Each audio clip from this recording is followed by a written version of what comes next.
Fact number 1. ఈ ఫోటోలో మీరు చూస్తున్న మహిళ పేరు sari Rini Johnson. United states ఒరిగాన్లో ఉంటుంది.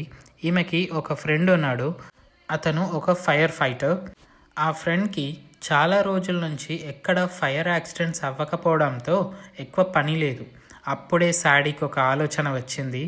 మనోడికి ఏం పని లేదు కదా, మనమే ఏదో ఒక పని ఇస్తే పోలే అనుకుంది. అయితే ఏం చేసిందంటే అడవిలో నిప్పు పెట్టేసింది. ఈమె పెట్టిన నిప్పు వల్ల దాదాపు 50,000 ఎకరాల అడవి కాలిపోయింది. అంతేకాకుండా $8 మిలియన్ ఆస్తి నష్టం కూడా అయింది. అంతా అయిన తర్వాత మన మేడం ఏం చేసిందంటే ఫేస్బుక్లో లైక్ మై ఫైర్ అని పోస్ట్ పెట్టింది. నా మంట నీకు నచ్చిందా అని. ఆమె ఫ్రెండ్ సంగతి తెలియదు కానీ అక్కడ పోలీసులకి మాత్రం కాలింది. తీసుకెళ్లి జైల్లో వేశారు. 5 years జైలు శిక్ష పడింది. ఇంకా $8 మిలియన్ ఆస్తి నష్టం కూడా ఈమెనే కట్టమన్నారు. Fact number 2. మైపీ క్లార్క్ 170 ఏళ్ళు కలిగిన న్యూజిలాండ్ పార్లమెంట్ చరిత్రలో 21 ఏళ్ల అమ్మాయి ఎంపీ అవ్వడం ఇదే మొదటిసారి. అయితే తిను పార్లమెంట్లో తన మొదటి స్పీచ్ ఇచ్చే ముందు హక్కా డాన్స్ని పర్ఫామ్ చేసింది. అండ్ అది చాలా వైరల్ కూడా అయింది. అసలు తిను ఎందుకు ఇది చేసిందో చెప్తాను. తిను మావోరీ కమ్యూనిటీకి సంబంధించిన అమ్మాయి. న్యూజిలాండ్ దేశ జనాభాలో 15% మావోరీ తెగ వాళ్ళే ఉన్నారు. వాళ్ళ సంస్కృతితో దేశానికే గుర్తింపు తెచ్చారు. కానీ అభివృద్ధిలో మాత్రం వాళ్ళు ఎక్కడ మొదలు పెట్టారో అక్కడే ఆగిపోయారు.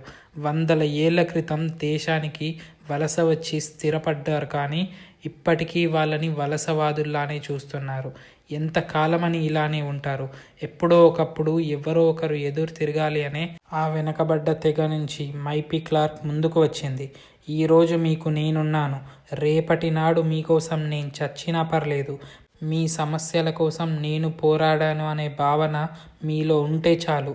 పార్లమెంట్లో ఇలాంటి స్టేట్మెంట్ ఇచ్చేద్దాము ఇప్పట్లో ఎంతమందికి ఉంటుంది.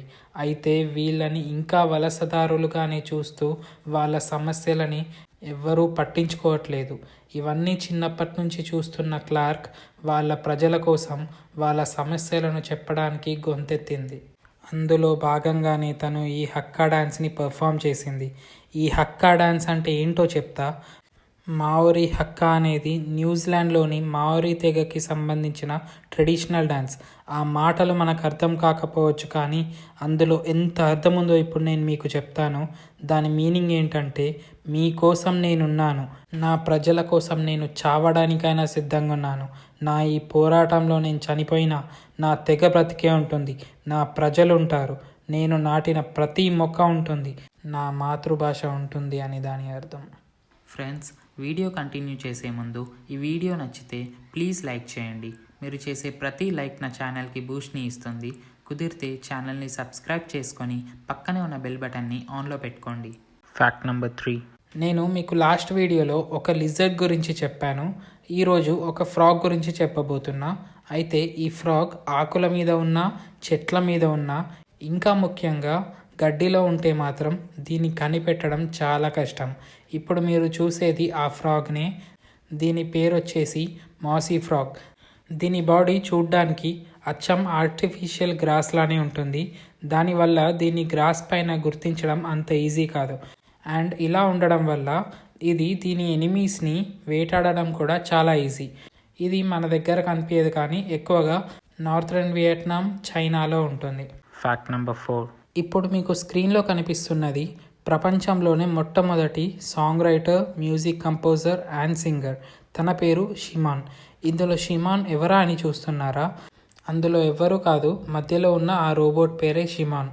ఈ రోబోట్ని 2015లో జార్జియా టెక్ కంపెనీ వాళ్ళు తయారు చేశారు. దీన్ని ఫస్ట్ టైం ఒక షోలో ఇంట్రడ్యూస్ చేసినప్పుడు ఇది అంత అడ్వాన్స్డ్ కాదు, సో అంతలా పర్ఫామ్ చేయలేకపోయింది. తర్వాత ఆ రీసెర్చర్స్ దీన్ని ఇంకొంచెం అడ్వాన్స్డ్గా తయారు చేసి దీని అడ్వాన్స్డ్ వర్జన్ని 2020లో మళ్ళీ రిలీజ్ చేశారు. ఈసారి ఇందులో ఎలాంటి అడ్వాన్స్డ్ ఫీచర్స్ని ఇంప్లిమెంట్ చేశారంటే దీనికి ఉన్న artificial intelligence and deep learning టెక్నాలజీతో సొంతంగా మ్యూజిక్ కంపోజ్ చేసి లిరిక్స్ రాసేసి పాట కూడా పాడేస్తుంది.